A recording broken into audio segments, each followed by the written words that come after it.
જય સ્વામિનારાયણ મિત્રો. શ્રી રાજકોટ ગુરુકુળ સંસ્થા સંચાલિત SGIS ઓનલાઈન એજ્યુકેશનમાં હું શ્રી ચાંડેરા ભીમાભાઈ માલદેભાઈ આપનું હાર્દિક સ્વાગત કરું છું. મિત્રો, આપણે ધોરણ 9ની અંદર ગુજરાતીમાં અત્યાર સુધીમાં ઘણા બધા પાઠ પૂર્ણ કર્યા છે, કાવ્યો પૂર્ણ કર્યા છે, વ્યાકરણ પૂર્ણ કર્યું છે. હવે આપણે લગભગ કોર્સની પૂર્ણાવૃત્તિ તરફ જઈ રહ્યા છીએ અને આના પછી હવે ગણ્યા ગાંઠા પાઠ 2-4 બાકી છે. એમાં એક આપણે રેખાચિત્ર સંકલિત છે, ભેગું કરેલું છે, કોઈ લેખક નથી. સમાજ સમર્પિત શ્રેષ્ઠી. અને શ્રેષ્ઠી એટલે શું? તો કે મહાજન. મહાજન એટલે શું? તો કે ગ્રામના, આપણા વતનના, તાલુકાના, જિલ્લાના એવા કોઈ ઉદ્યોગપતિઓ કે જેને પોતાનું જીવન છે એ બીજા માટે સમર્પિત કર્યું છે. બીજા માટે સમર્પિત કરવું એટલે પોતાના જીવનમાં કશું કમાયા છે એ સારા માટે વાપર્યું છે. જે વસ્તુ આપણી પાસે છે એ બીજાને કેવી રીતે ઉપયોગી બને એ વસ્તુનું ધ્યાન અહીંયા દોરવામાં આવ્યું છે. સમાજ સમર્પિત શ્રેષ્ઠીમાં ગુજરાતમાં અને પૂર્વ આફ્રિકામાં, માત્ર ભારતમાં જ નહીં, માત્ર ગુજરાતમાં જ નહીં, પણ દેશની બહાર પણ, એશિયા ખંડની બહાર જઈને પણ ત્યાં ભારતનો ધ્વજ ફરકાયો છે, ભારતનો ડંકો વગાડ્યો છે, ભારતીય સંસ્કૃતિ અને ફેલાવી છે. એવા એક શ્રી નાનજીભાઈ કાલિદાસ મહેતા, NK મહેતા તરીકે ઓળખીતા, એનો આપણે થોડોક જીવન પરિચય મેળવવાનો છે. સમાજ સમર્પિત શ્રેષ્ઠી. શ્રેષ્ઠી એટલે ઉદ્યોગપતિ, મહાજન એ તો ઠીક, પણ સમાજને સમર્પિત હોય એનો જીવન મંત્ર પણ કેવો કે સાદું જીવન અને ઉચ્ચ વિચાર. સાદું જીવન અને ઉચ્ચ વિચાર હતા. એના વિચારો ઉચ્ચ હતા હંમેશા. એનો એક પરિચય આપણે મેળવવાનો છે. એ પહેલાં તમને થોડીક ઝલક આપી દઉં કે વર્તમાન સમયની અંદર જે આપણા અત્યારે સમાજમાં છે એવા જ ઉદ્યોગપતિઓ, ઘણા બધા ઉદ્યોગપતિઓના નામ તો ઘણા બધા છે, પણ જેને દાન માટે પંકાયેલા છે. રતન ટાટા, સુધા મૂર્તિ, દીપચંદ ગાર્ડી, મુકેશ અંબાણી. દીપચંદ ગાર્ડીને તો કળિયુગનો કર્ણ કહેવામાં આવે છે. મિત્રો, ગુજરાતની અંદર ગમે ત્યાં આપણે જઈએ અને ગામની બહાર જો સ્કૂલ હોય તો સ્કૂલની ઉપર નામ વાંચીએ તો કંઈક RD ગાર્ડી કે દીપચંદ ગાર્ડી કે કુમારી આન્યા ગાર્ડી કે આવા નામ હોય છે. પોતે સવારથી સાંજ સુધીમાં કેટલું દાન કરે છે પોતાને પણ ખબર નથી. એવા દીપચંદ ગાર્ડી હતા. સૌરાષ્ટ્ર યુનિવર્સિટીનું લગભગ બાંધકામ એને પૂર્ણ કરાયું. ગામે ગામ લગભગ સ્કૂલો બનાવી, મોટા ભાગના ગામમાં આવી છે. સમાજને ઉપયોગી ઘણા બધા એવા કામ કર્યા છે. અને મિત્રો, રતન ટાટાને તો તમે ઓળખતા જ હશો, નામ સાંભળ્યું જ હશે, કેમ કે 26/11/2011ના રોજ જે ભારતની અંદર આતંકવાદી હુમલો કરવામાં આવ્યો એમાં એક હિસ્સો તાજમહાલ હોટલ પણ હતી. અને એ તાજમહાલ હોટલના માલિક એટલે રતન ટાટા. મારા ને તમારા ગામમાંથી, મારા ને તમારા શહેરમાંથી ટ્રક પસાર થાય છે. એ ટ્રક મોટે ભાગે 2 કંપનીના હોય છે. હમણાં એક ત્રીજી કંપની મહેન્દ્ર આવી, બાકી પહેલાં 2 જ હતી, અશોક લેલાન્ડ અને ટાટા. અને મોટા ભાગના ટ્રક એ ટાટાના હોય છે. એના માલિક એટલે રતન ટાટા. ગુજરાતભરની એસટીઓ ટાટા કંપનીની છે. 4 વ્હીલ ટાટા કંપનીના ઘણા બધા આવે છે. એ રતન ટાટાનો જન્મ એ ગુજરાતમાં થયેલો એક પારસી કુટુંબના એ છે અને એ રતન ટાટા આજે પણ વર્તમાન સમયમાં પણ દાન એટલું જ કરે છે, એટલે દાનવીર ઉદ્યોગપતિ છે. સુધા મૂર્તિ, હિન્દીની અંદર તમે એક પાઠ ભણતા હશો, કમ્પ્યુટર એન્જિનિયરિંગનો અભ્યાસ જ્યારે સુધા મૂર્તિ કરતા હતા ત્યારે એક સ્કૂલના નોટિસ બોર્ડ ઉપર, એની કોલેજના નોટિસ બોર્ડ ઉપર એક જાહેરાત જુએ છે અને એ જાહેરાત એ ટાટા ગ્રુપની હતી. પણ એમાં નીચે એક નોંધ હોય છે કે બહેનોએ આ પોસ્ટ માટે અરજી કરવી નહીં. અને સુધા મૂર્તિ છે એ પોસ્ટ માટે અરજી કરે છે. એટલું જ નહીં, એને એ પૂછે છે એમાં લેટરમાં એક લખીને કે શા માટે ભાઈ બહેનો શા માટે આ કામ ન કરી શકે, લેબનું કામ છે. એટલે આખરે એ કન્વિન્સ કરાવે છે કે બહેનોને આ પોસ્ટ માટે નોકરીએ લઈ શકાય છે. અને એ સુધા મૂર્તિ એવા એ ટાટા કંપનીમાં પહેલાં હોય છે કે પોસ્ટ માટે એક લેડીઝ, એક સ્ત્રી નોકરી કરે છે. પછી તો આગળ જતાં જતાં એ પોતે રાજીનામું આપે છે અને અત્યારે દક્ષિણ ભારતની અંદર સ્કૂલોમાં ઘણું બધું દાન આપી અને ઘણા બધા પ્રોજેક્ટ ચલાવે છે. કોમ્પ્યુટરનું જ્ઞાન આપે છે, કોમ્પ્યુટરનું દાન પણ આપે છે. લગભગ શાળાઓમાં એ કોમ્પ્યુટર પહોંચાડે છે દક્ષિણ ભારતમાં. એ સુધા મૂર્તિ. દીપચંદ ગાડ્ડીની વાત પહેલાં કરી. મુકેશ અંબાણી એટલે ધીરુભાઈ અંબાણીના પુત્ર અને રિલાયન્સ ઇન્ડસ્ટ્રીઝના ચેરમેન, એ પણ વર્તમાન સમયના ઉદ્યોગપતિ.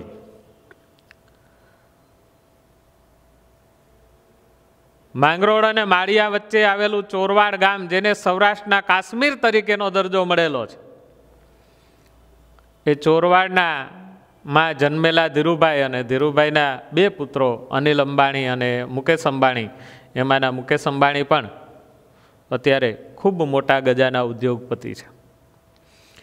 આ માત્ર થોડો અને જે દાન આપે છે એવા ઉદ્યોગપતિનો પરિચય છે. બાકી તો ઘણા બધા એવા ઉદ્યોગપતિઓ છે. અદાણી નામ તમે સાંભળ્યું હશે, કચ્છની અંદર ઘણું બધું એનું કામ છે. આ બધા જ પણ એનાથી નાનજીભાઈ કાલિદાસ મહેતા કંઈક જુદા પડતા. એ સમયમાં જેનો 17/11/1887 જન્મ થયેલો અને માત્ર 13 વર્ષની વયે એ બાળ વયે દક્ષિણ આફ્રિકામાં યુગાન્ડા નામના શહેરમાં જાય ભારતમાંથી. અને એ સમયની હાલત જુઓ, ત્યારે નહોતી પ્લેનની વ્યવસ્થા. સમુદ્ર માર્ગે જતા સમુદ્ર માર્ગે જતાં 30, 32, 50 દિવસ જેવો સમય જાય, જેવો રસ્તો, જેવા સમુદ્રની અંદર તોફાનો, ક્યાંક રોકાવું પડે. અને આમાં તો આગળ આવે છે ઘણું બધું એને સમુદ્ર રસ્તે પણ સહન કર્યું છે. પણ ધીરજ અને ખંતથી આગળ વધતા વધતા યુગાન્ડાની અંદર 1942માં એ લુગાજી નામની સુગર ફેક્ટરી એટલે કે ખાંડની ફેક્ટરીની સ્થાપના કરે છે. યુગાન્ડાના બેતાજ બાદશાહ તરીકે પણ એને બિરુદ મળે છે. જેમ આપણે ગાંધીજીને મહાત્માનું બિરુદ આપ્યું, એમ યુગાન્ડાના નિવાસીઓએ નાનજીભાઈને બેતાજ બાદશાહ તરીકેનું બિરુદ આપ્યું હતું. ત્યાં ગયા, સફળ થયા આફ્રિકામાં, છતાં એને પોતાનો વતન પ્રેમ નથી મૂક્યો. પોતાનો દેશ, પોતાનું ગામ, પોરબંદરથી 40 કિલોમીટર દૂર ગોઢાણા નામનું ગામ, અને ગોઢાણામાં એનો જન્મ થાય છે. તો ગોઢાણાની એને સાર સંભાળ રાખી છે, પોરબંદરની સાર સંભાળ રાખી છે. 1936માં પોરબંદરની અંદર આર્ય ગુરુકુળ નામની સંસ્થા એ સ્થાપે છે. મિત્રો, આજે પણ તમે સ્કૂલથી પ્રવાસમાં જશો ક્યારેક પણ પોરબંદર, તો ભારત મંદિર અને તારા મંદિર નામના બે સ્થળ જોવાલાયક છે. એની સ્થાપના એ નાનજીભાઈ કાલિદાસ મહેતાની કરેલી, અને એ આર્ય કન્યા ગુરુકુળ નામની સંસ્થા છે, એ સંચાલિત છે.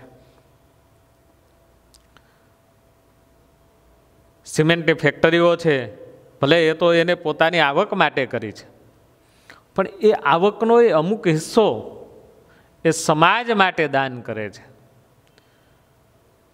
મારા સમાજના, મારા દેશના, મારા જિલ્લાના, મારા રાજ્યના, મારા તાલુકાના યુવાનો કોઈ દુઃખી ન થાય એના માટે એ કરે છે. એનું આપણે એક જીવનની એક અલગ ક્રાંતિ જોઈએ છે. માત્ર 82 વર્ષની વયે એમનું નિધન થાય છે, અને એ પોતાની જીવન લૈલા સંકેલી અને પ્રભુના ધામમાં ચાલ્યા જાય છે. હવે આપણે પ્રથમથી જોઈએ નાનજીભાઈ કાલિદાસ મહેતાનું જીવન. ઇતિહાસ એવી વિશિષ્ટ વ્યક્તિઓની નોંધ લે છે. મારી તમારી નોંધ લેવાશે કે નહીં એ મને તમને ખબર નથી, પણ એવી વિશિષ્ટ વ્યક્તિઓ, સુભાષચંદ્ર બોઝ, જવાહરલાલ નહેરુ, મહાત્મા ગાંધીજી, ખુદીરામ બોઝ, ચંદ્રશેખર આઝાદ સહિત ભગતસિંહ, એ બધાની નોંધ લીધી છે. એને કંઈક એવું કામ કર્યું છે જે હું અને તમે નથી કરી શકતા, એટલે એવા કાર્ય કર્યા છે, એટલે એની નોંધ લેવાની છે. નોંધ લે છે જે અન્ય માટે જીવા હોય, જેમણે નવી કેળીઓ કંડારી હોય, નવા રસ્તાઓ, આવો આમ જીવાય. રામાયણને આજ પણ વાંચીને ભગવાન રામને આપણે યાદ કરીએ છીએ. શા માટે?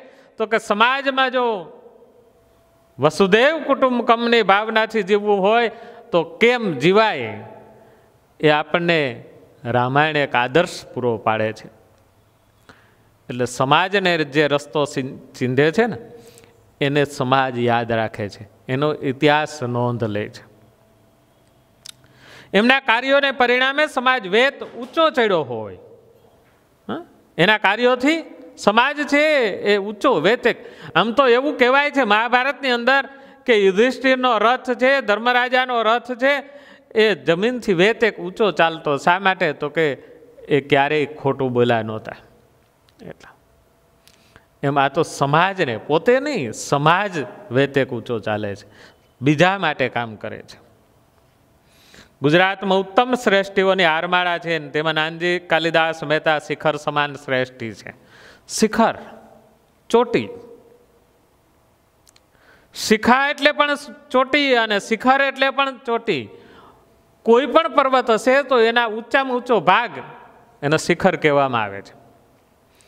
નાનજીભાઈ કાલિદાસ પોરબંદરથી 40 કિલોમીટર દૂર ગોહાણા નામના નાનકડા ગામમાં 17/11/1887 જન્મ લે છે.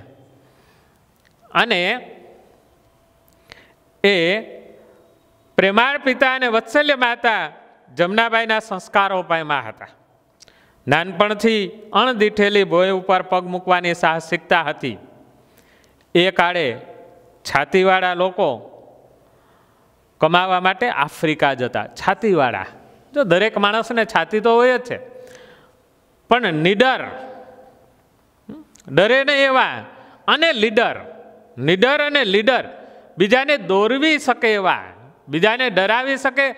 એટલે ડરાવવું એટલે ધમકાવવું નહીં, સ્વાભિમાનવાળા, અભિમાનવાળા નહીં, સ્વાભિમાનવાળા માણસો એ ત્યારે આફ્રિકા જતા હતા કમાવા માટે. 13 વર્ષની કુમળી વયે, માત્ર 13 વર્ષ, લગભગ અત્યારનો 8મું ધોરણ ભણતો બાળક એટલે 13 વર્ષનો હોય. એટલે તમે અત્યારે 9મું ધોરણ ભણો છો, તમારા કરતાં 1 વર્ષ નાના. નાનજીભાઈએ યુગાન્ડા જવાનું નક્કી કર્યું. યુગાન્ડા એટલે દક્ષિણ આફ્રિકાનું એક શહેર, ત્યાં જવાનું નક્કી કર્યું.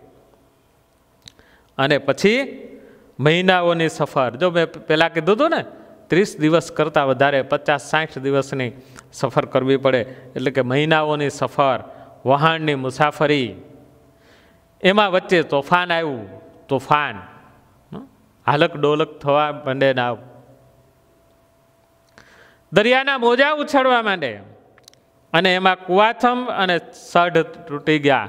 જેના ઉપર આખો જહાજનો સંચાલન કરવાનો, દોરી સંચાર કરી શકે એવો એક વચ્ચે મોટું લાકડું ઊભું કરવામાં આવે ને એને કુવા સ્તંભ કહેવામાં આવે, કે જેના આધારે જહાજની દિશાઓ સઢ ફેરવી શકાય છે. એ તૂટી જાય. સઢ જહાજને ગતિ આપવા માટેનું કામ કરે છે. ત્યારે મશીન નહોતા, એન્જિન નહોતા, એ સમયની વાત. એ તૂટી જાય છે. મૃત્યુ સામે દેખાય. ચારે બાજુ તમે જ્યાં નજર નાખો ત્યાં પાણી અને પાણી જ દેખાતું હોય અને એમાં જહાજ ડૂબવાની તૈયારી કરતું હોય. શું એ સ્થિતિ હશે, વિચાર કરો. યમ દેવતાઓ સામે નાચતા હોય એવું લાગે. ડર કે આગે જીત છે એના જેવું કામ છે. પેલા જો ડરી જાય તો ક્યારે આપણે જીતી શકીએ નહીં. ભૂખ, તરસ અને અનિશ્ચિત ભાવિ છતાં ભૂખ લાગી હોય, તરસ લાગી હોય, પીવાનું પાણી ન મળે. પાણી અનેક ગણું છે સમુદ્રમાં, પણ એ પીવાના કામમાં નથી આવતું. અને એટલે જ તો ઉમાશંકર જોશીએ પણ ક્યાંક લખ્યું છે, સોરી દલપતરામે લખ્યું છે, ઉમાશંકર જોશી નહીં, દલપતરામે લખ્યું છે કે તું મોટો ને હું નાનો એ ખ્યાલ જગતનો ખોટો, તું મોટો ને હું નાનો એ ખ્યાલ જગતનો ખોટો, ખારા જળનો દરિયો ભર્યો, મીઠા જળનો લોટો. દરિયા કિનારે તમે રખડતા હો, સમય પસાર કરવા ગયા હો, પગપાળા ચાલતા હો, તરસ લાગે, અફાટ રાશિ જળ રાશિ છે, પણ એક મીઠા જળનો નાનો લોટો, એક નાની બોટલ, ભલે પછી અડધા લીટરની હોય, એ તમને ત્યારે દરિયા કરતાં વિશેષ મહત્વની લાગે છે. એટલે કોઈ એમ કહેતું હોય કે હું મોટો, પછી ઉંમરમાં મોટો હોય કે પૈસાદાર, અમીર ગરીબ હોય, જે હોય તે, એ ખ્યાલ જગતનો, આખા જગતનો ખ્યાલ ખોટો છે. કેમ કે ખારા જળનો દરિયો ભેળો, મીઠા જળનો લોટો, એક લોટામાં પાણી કેટલું ને દરિયામાં પાણી કેટલું, પણ દરિયા કિનારે રખડતો માણસ, દરિયા કિનારે ફરતો માણસ, જ્યારે એને તરસ લાગે છે ત્યારે પેલો નાનકડો લોટાની એને જરૂર પડે છે, દરિયાની નહીં. એટલે આ બાબત એ કહે છે અનિશ્ચિત ભાવિ. યુગાન્ડા જઈને શું થશે શું નહીં એ પણ ખબર નથી, છતાં એમણે હિંમત જાળવી, તાંડવ વચ્ચે સ્થિરતા રાખી. તાંડવ ભગવાન શિવના એક નૃત્યનો પ્રકાર છે. તાંડવ નૃત્ય કરે છે ત્યારે પૃથ્વી ઉપર પ્રલય આવે છે એવું કહેવાય છે. બીમાર સાથીઓની સેવા કરી, માત્ર પોતે સ્થિરતા જાળવી નહીં, ઘણા બધા રોગો પાણીની અંદર થાય છે એની સારવારો કરી, ઈશ્વર ઉપર અડગ શ્રદ્ધા રાખીને સફર પૂરી કરી. ભગવાન ઉપર શ્રદ્ધા રાખી, અંધશ્રદ્ધા નહીં, શ્રદ્ધા રાખો જરૂર. આપણું દરેક કામ ભગવાનને સાક્ષીએ રાખીને કરો, દરેક કાર્ય દીપી ઉઠશે, પણ ભગવાન સાક્ષીએ રાખવા. એક કિશોર માટે આ નવો અનુભવ હતો, અને એવો અનુભવ હતો કિશોર અવસ્થા, શિશુ અવસ્થા, બાલ્યાવસ્થા અને પછીની કિશોર અવસ્થા, તરુણાવસ્થા, યુવા અવસ્થા, પ્રૌઢાવસ્થા અને વૃદ્ધાવસ્થા. એ મારી તમારી અવસ્થાઓની એક ક્રમ છે. એ ક્રમમાં કિશોર અવસ્થા એટલે શિશુ અવસ્થા વટાવી, બાલ્યાવસ્થા વટાવી, ત્રીજા નંબરની અવસ્થાએ એટલે કિશોર અવસ્થાએ પહોંચેલા. જીવનમાં ગમે તેવી આકરી કપરી પરિસ્થિતિમાં તેઓ ડગ્યા નહીં. ગમે એવી સામે મોત દેખાતું હોય, હવે એનાથી અઘરી પરિસ્થિતિ તો બીજી કોઈ હોઈ શકે નહીં, અને એમાં એ અડગ રહ્યા, ડગ્યા નહીં. આપણે તો એક નાની એવી પરિસ્થિતિમાં માતાની સામે થઈ જઈએ, પિતાની સામે થઈ જઈએ, અરે મારા ને તમારા સમાજમાં, મારે ને તમારી આસપાસ વાતાવરણમાં ઘણા બધા એવા કિસ્સાઓ બનતા હશે કે ભાઈ એક્સ વાય કે ઝેડ નામના વ્યક્તિ આત્મહત્યા કરી. કારણ તો કે સમાજની સામે બાથ ભીડી શકો નહીં, એની સમસ્યાઓ એવી હતી કે એને મૃત્યુ પામવું પડ્યું. તો આ જે સામે મોત દેખાતો હોય, ચાર અફાટ સાગર હોય, ક્યાંય કોઈ પાણી સિવાય બીજી કોઈ વસ્તુ ન દેખાતી હોય, અને એમાં તમારી નાવ તૂટે અને છતાં જે માણસ અડગ રહી શકે, આનાથી મોટી પરિસ્થિતિઓ એને બીજી કઈ આવવાની? મારી તમારી પરિસ્થિતિઓ તો કશું જ નથી એની સામે. 0.0001% ન ગણાય. એવી પરિસ્થિતિમાં પણ જે અડગ રહી શકે એ આગળ આવી શકે. નવી નવી કેડીઓ કંડારતા રહ્યા, નવા નવા રસ્તાઓ એ શોધતા રહ્યા કમાવા માટેના, અને એ બેઈમાની રીતે નહીં, ઈમાનદારીની રીતે. અને ઈમાનદારીની રીતે કમાયેલું એ પાછું દાન કરતા.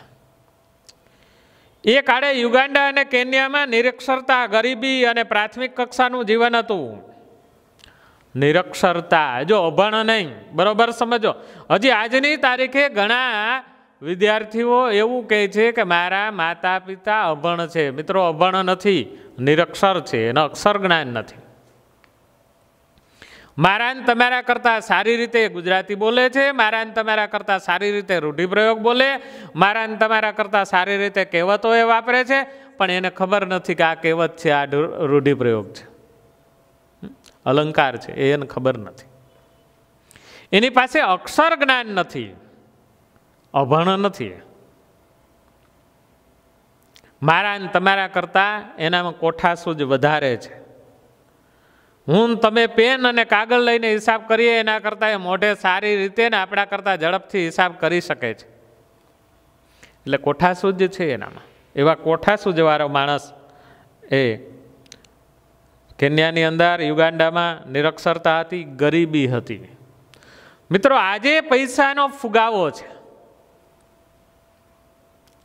તમારા જો દાદા દાદી જીવિત હોય તો એને પૂછજો કે તમે જ્યારે નાના હતા, એટલે તમને જ્યારે સાંભળે છે ત્યારથી તમારા ગામની અંદર જમીનનો ભાવ શું હતો અને આજે શું છે, તફાવતની ખબર પડશે તમને.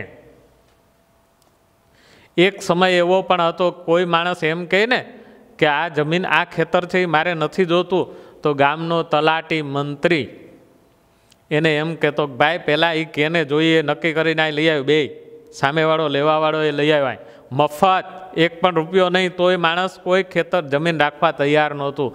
એ જ જમીનના આજે 5-5, 4-4, 5-5, 10-10 લાખ રૂપિયા બોલાય છે વીઘાના. તો ત્યારે રૂપિયાની કિંમત કેવડી હશે અને આજે કેવડી છે? ફુગાવો વધ્યો છે, રૂપિયાનો ફુગાવો વધ્યો છે. અને ત્યારે રૂપિયાની કિંમત હતી. અને આ કિંમત એ આજે ઘટી છે. ઘટવાના કારણો ઘણા બધા છે. ગરીબી હતી એટલે પૈસાની કિંમત હતી, એટલે પૈસો કોઈ પાસે હતો નહીં. પ્રાથમિક કક્ષાનું જીવન હતું. ભૌતિક સુખ સગવડો નહોતી. એસી નહોતા, ગાડીઓ નહોતી, 4 વ્હીલ 2 વ્હીલ, માંડ સાયકલ લેવાના પૈસા ન હોય ઘરમાં. પગપાળા માણસ જતા અને આવતા. અને એટલે જ જો તમારા દાદા દાદી જીવતા હશે તો એ કહેતા હશે કે અત્યારે રોગો છે એવા પહેલાં રોગો નહોતા. કારણ એ કે ત્યારે માણસને શારીરિક શ્રમ વધારે હતો, કસરત વધારે હતી. અને અત્યારે શારીરિક નહીં, માનસિક શ્રમ વધારે છે. મિત્રો, આગળ તમે અભ્યાસ કરો તો ક્યાંક ભણજો, ઉત્ક્રાંતિવાદ ડાર્વિંગે લખ્યું છે. માનવ જીવન વિજ્ઞાનની અંદર આવે, મનોવિજ્ઞાનમાં, કે જે વસ્તુની જરૂર નથી એ અંગો આપોઆપ ઉપાંગ તરીકે થાય છે અને પછી એ નીકળી જાય છે. દાખલા તરીકે ઉત્ક્રાંતિવાદ એવું માને છે કે માનવને પણ પાછળ પૂંછ હતી વાનરની જેમ. અને આજે પણ એપેન્ડિક્સનું જે ઓપરેશન કરવામાં આવે છે, એપેન્ડિક્સનું ઓપરેશન એટલે બીજું કશું જ નહીં, એ છેલ્લું જે આપણું મણકાનું, કરોડરજ્જુના મણકાનું છેલ્લું હાડકું હોય એ વધતું હોય અને એ આપણને યાદ અપાવે છે કે આપણી પૂંછડી હતી પહેલાં. એ બિનજરૂરી લાગી એટલે કુદરતે એને કાઢી નાખી. એમ જો હું અને તમે, મારી તમારી આવતી પેઢીઓ, એક જ પેઢી નહીં, પેઢીઓ શબ્દ વાપરું છું, જો શારીરિક શ્રમ નહીં કરે તો હાથ ને પગ ને નાના નાના હશે, માથા છે મોટા મોટા હશે, કેમ કે માનસિક શ્રમ છે. એટલે નાનજીભાઈએ ભોળી અને પ્રેમાળ પ્રજાનો વિશ્વાસ જીતો. નિરક્ષર છે, ગરીબી છે, પ્રાથમિક કક્ષાનું જીવન જીવે છે, એ ભોળી અને પ્રેમાળ પ્રજા છે. એનો વિશ્વાસ જીતો. ખેતીનો કક્કો ન જાણનારે વણ ખેડેલી ધરતીમાં, જેને અહીંયા ભારતની અંદર, ગુજરાતની અંદર બાજુમાં પોરબંદર જિલ્લો જે અત્યારે છે એનાથી 40 કિલોમીટર ગામ દૂર છે ગોઢાણા, ને એ ગામમાં હજી ખેતી એટલે શું એ ન જાણનાર વ્યક્તિએ ત્યાં ખેતીનો કક્કો શીખો. વણ ખેડેલી ધરતી પર યુગાન્ડામાં જઈને, આફ્રિકામાં જઈને ખેતી શરૂ કરી. અજાણ્યા પ્રદેશમાં કપાસ અને ચા કોફીની ખેતી શરૂ કરી. કપાસની ખેતી, ચાની, કોફીની ખેતી શરૂ. આપસૂજ અને સખત પુરુષાર્થથી સફળ થયા. એક તો પોતાની આત્મસૂજ અને સખત પુરુષાર્થ. પરિશ્રમ એ જ પારસમણી છે. પારસમણી ક્યાંય મળતો નથી. શ્રમના ચિંતન વડે કાળી માટી પણ કંચન બને. આપણે શ્રમ, મહેનતનું જો પાણી પાઈએ, સિંચન કરીએ તો કાળી માટી છે ને એ પણ કંચન એટલે સોનું બને છે. અને એ જ નજર સામે ધ્યેય રાખી અને પુરુષાર્થ કર્યો. પછી કેતકી અને રબરના વિશાળ ખેતરો સર્જ્યા. કેતકી અને રબરના વિશાળ ખેતરો સર્જ્યા. એક ઉદ્યોગ તરીકે કપાસનો એવો વિકાસ કર્યો કે યુગાન્ડા રૂ માટે જગવિખ્યાત બન્યું. જીનિંગ ફેક્ટરીઓ સ્થાપી ત્યાં અને રૂ માટે જગવિખ્યાત બન્યું. એ કોના આભારી? તો કે નાનજીભાઈ કાલિદાસ મહેતાને આભારી. યુગાન્ડાની આર્થિક પ્રગતિનો પાયો નાખ્યો. શેરડીનું વાવેતર કરાવ્યું પોતાની જમીનમાં અને આજુબાજુના ખેડૂતો પાસે પણ વાવેતર કરાવ્યું. અને 1942ની અંદર લુગાજી નામની સુગર ફેક્ટરી એટલે ખાંડની ફેક્ટરીની સ્થાપના કરી. મિત્રો, આપણા ગુજરાતમાં અને સૌરાષ્ટ્રમાં 2 ફેક્ટરી છે. એક કોડીનાર પાસે છે અને એક તાલાળામાં છે. એ સુગર ફેક્ટરીઓ એટલે શેરડીમાંથી ખાંડ બનાવવાની ફેક્ટરી. એમ આજુબાજુમાં શેરડીનું વાવેતર કરાવી અને ફેક્ટરીઓ સ્થાપી. 1 સદી પહેલા જાપાનની ટેકનોલોજી અપનાવી અને નવા યુગનો આરંભ કર્યો. 1 સદી પહેલા, આજથી 100 વર્ષ પહેલાની વાત છે. ત્યાં જાપાનીઝ ટેકનોલોજીનો પ્રારંભ કરી અને એને એક ટેકનોલોજીનો યુગનો શરૂઆત કરાવી. વિપુલ કમાણી કરી. જો વિપુલ જથ્થો, પુષ્કળ જથ્થામાં કમાણી કરી. યુગાન્ડાના બેતાજ બાદશાહ તરીકે ઓળખાણા. પછી નાનજીભાઈ નહીં, કોણ? તો કે બેતાજ બાદશાહ. અને સાથે જ જે ધરતીએ એમને સમૃદ્ધિ આપી એને અનેક હાથે પાછી વાળી. પાછી વાળી એટલે એને ગણકારી નહીં એમ નહીં, હરકોલે એવું નહીં, એના માટે ખરાબ શબ્દો કીધા એવું નહીં. દાન કર્યું, સારા કામ માટે વાપરી. પૂર્વ આફ્રિકામાં શિક્ષણ, સંસ્કારિતા અને સમૃદ્ધિના નવા પગરણ બાંધ્યા. પૂર્વ આફ્રિકાની અંદર સંસ્કાર, શિક્ષણ અને સંસ્કૃતિ અને ઉપર લાવવા માટેનો ઉદાર હાથે દાન આપ્યું. નર્સરી પૂર્વ આફ્રિકામાં ઉદાર હાથે દાન આપીને તેમણે નર્સરી સ્કૂલ આ પોરબંદરમાં, Arya girls high school, library, town hall, નગર ઉદ્યાનો, આર્ય સમાજના મંદિરો, મહિલા મંડળની વગેરેની સ્થાપના કરી. સૌરાષ્ટ્રના નાનકડા ગામનો 4 ચોપડી ભણેલો એટલે માત્ર 4 ધોરણ ભણેલો છોકરો ઉદ્યોગપતિ તરીકે નીવડવું એટલે ટકાઉ, ગેરંટી વાળું ટકાઉ નીકળો. એના પાયામાં શું? તો કે સખત પરિશ્રમ અને અડગ આત્મશ્રદ્ધા છે. ડગે નહીં તેવી અડગ આત્મશ્રદ્ધા. એટલે તેઓ અજાણ્યા પ્રદેશમાં ઉદ્યોગ સાહસિક તરીકે સફળ થયા. જ્યાં કોઈ નથી, મારું કે તમારું, એ જગ્યાએ જઈ અને સફળ થયા. અનેક રાજપુરુષો, રાજા, મહારાજા, સંતો અને સેવકોની વચ્ચે રહ્યા, પણ તેઓ કદી સામાન્ય જનને અને ગ્રામજનને ભૂલ્યા નહીં. કારણ કે આ પંચશીલ તેમના જીવનમાં કાયમ ટકા હતા. 5 સિદ્ધાંતો છે. ક્યાં? તો કે સાદું ભોજન. ક્યાં 5 સિદ્ધાંત? પહેલો સાદું ભોજન, બીજો સાદો પહેરવેશ, ત્રીજું સાદું લખાણ, ચોથો સાદી ભાષા અને 5મો ઉચ્ચ વિચાર. સાદું ભોજન, સાદા વિચાર, સાદો પહેરવેશ, સાદું લખાણ અને સાદી ભાષા. આ 5 એમના પંચ સિદ્ધાંત તરીકે ઓળખાણા. જો કોઈ 5 સિદ્ધાંત પૂછે ક્યારે પરીક્ષાની અંદર કે નાનજીભાઈ કાલિદાસ મહેતાના ક્યાં 5 એવા સિદ્ધાંત હતા કે જેનાથી આગળ આવ્યા, તો સાદું ભોજન, સાદો પહેરવેશ, સાદું લખાણ, સાદી ભાષા અને ઉચ્ચ વિચાર. આ 5 એમના સિદ્ધાંતો છે. તેમાં તેમના સહચારિણી, સહધર્મચારિણી કહેવા જોઈએ, અર્ધાંગની જેને કહી શકાય, પત્ની સંતોષબેનનો સથવારો હતો, સંગાથ હતો. સથવારો એટલે સાથે ચાલતા, ખંભે ખંભો મિલાવીને ચાલતા. એક સફળ પુરુષ પાછળ એની સ્ત્રીનો એક હાથ હોય છે. હાથ એટલે સથવારો.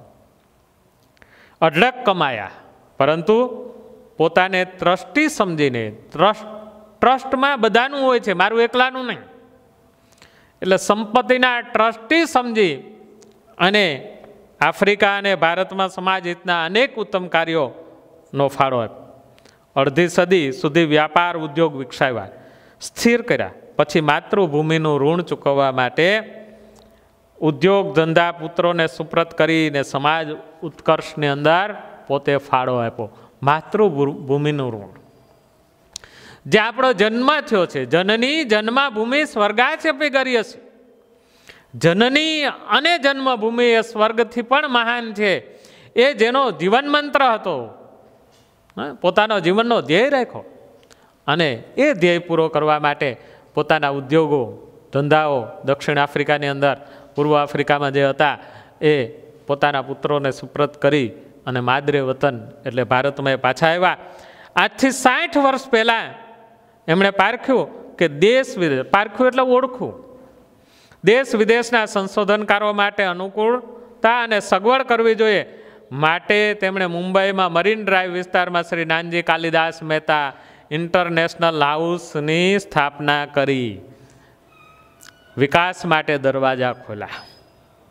આફ્રિકા પછી સૌરાષ્ટ્રમાં પોરબંદરના વિસ્તારમાં ઉદ્યોગોનું તારક મંડળ રચ્યું. સૌરાષ્ટ્રના ઔદ્યોગિક વિકાસ માટે ફાળો આપ્યો. ગાંધીજી પ્રત્યે પૂજ્ય ભાવ અને નારી શક્તિનો ઉદય એ એમના જીવનના ધ્યેય બન્યા. પોરબંદરમાં ભારત માતા મંદિરની સ્થાપના કરી. પોરબંદરની અંદર બે પહેલા કીધું એમ તારા મંદિર અને ભારત મંદિરની સ્થાપના કરી.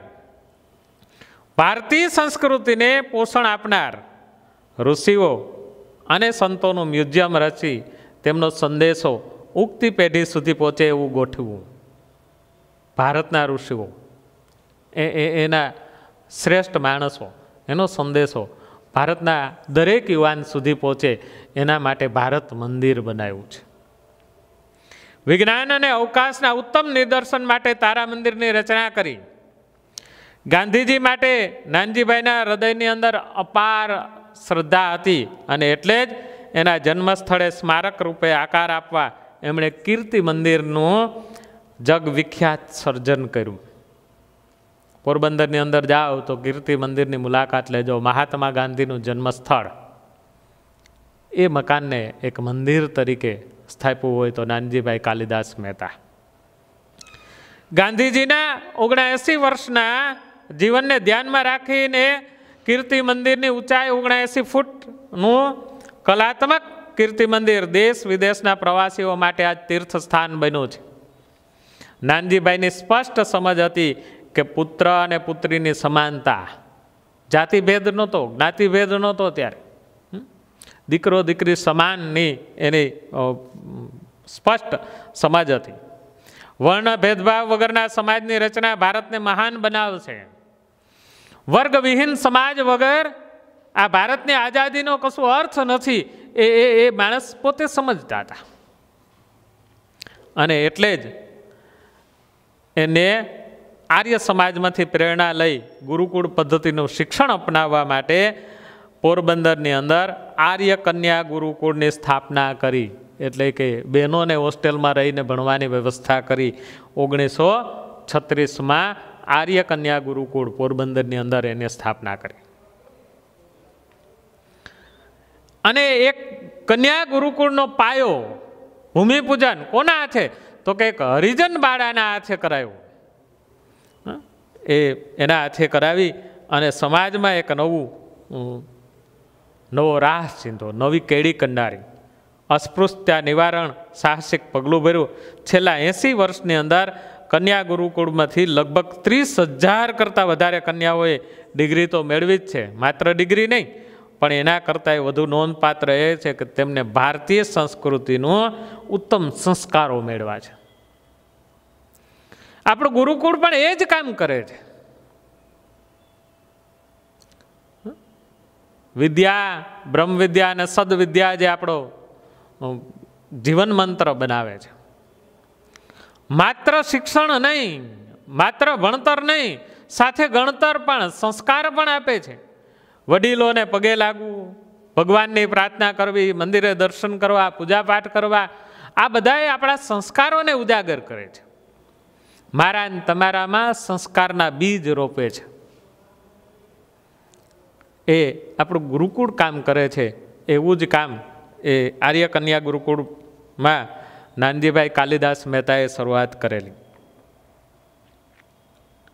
કન્યા ગુરુકુળમાં નાનજીભાઈની સુપુત્રી સવિતાબેનનું ઉત્તમ માર્ગદર્શન વર્ષો સુધી મળતું રહ્યું.